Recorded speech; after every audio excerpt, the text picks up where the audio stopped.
à cette crise sanitaire mondiale que connaît aussi la France, le SDIS 78 a restructuré son organisation en cellules de crise.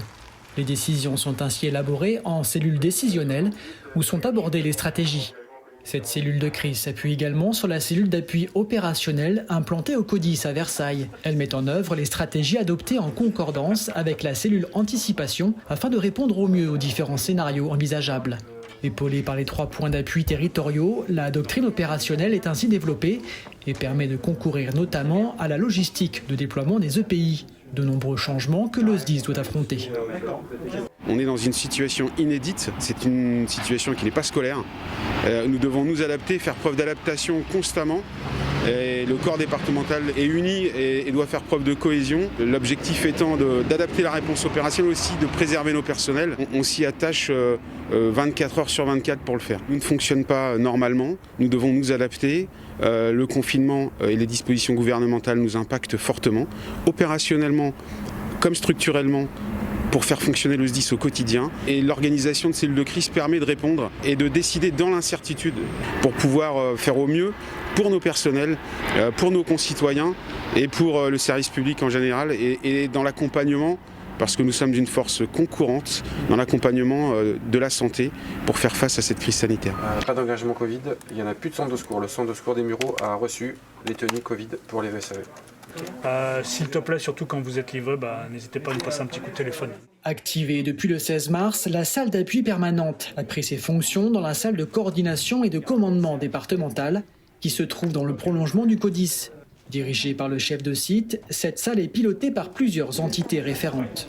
L'objectif de cette cellule, c'est donc de faire l'interface entre les territoires, donc la réponse opérationnelle du quotidien, et l'échelon hiérarchique décisionnel, donc de recenser les besoins matériels, car les EPI sont un vrai enjeu sur cette crise, et aussi les besoins de remontée d'informations au niveau humain, suivre tous nos cas de nos sapeurs-pompiers qui peuvent être contacts ou confirmés au Covid-19. Donc il y a vraiment 2 enjeux, un sur le matériel et les EPI, et la gestion des stocks. Donc on a 3 points d'appui territoriaux dans chaque groupement, et également la remontée d'informations sur nos sapeurs-pompiers qui peuvent être touchés soit par leur biais d'intervention ou soit dans leur cadre privé.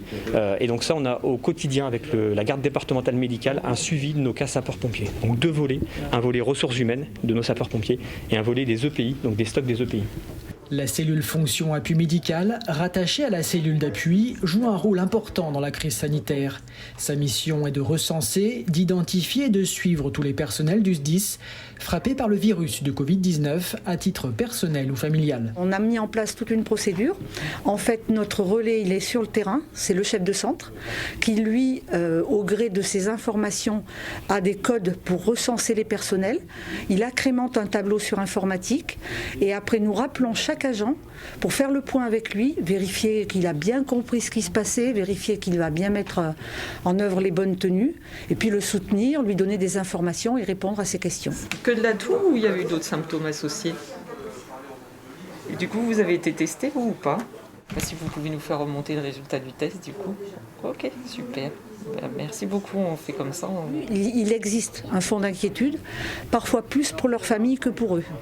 Bien que les enfants, de ce qu'on sait de cette maladie, et je reste prudente et modeste là-dessus, sont très peu affectés. Ils sont porteurs, mais visiblement avec une symptomatologie assez faible. Mais ils s'inquiètent plus pour leur famille que pour eux-mêmes. Et l'inquiétude, elle est propre à chacun. Certains l'expriment, d'autres un peu moins, mais elle est présente. Enfin, dans un contexte épidémique rare et même nouveau, nous devons tous respecter les mesures de confinement strictes et adopter les gestes et barrières de santé afin d'endiguer la propagation du virus. Il faut absolument être extrêmement rigoureux, respecter les mesures et les gestes barrières, on ne le dira jamais assez. J'en profite, respecter le confinement.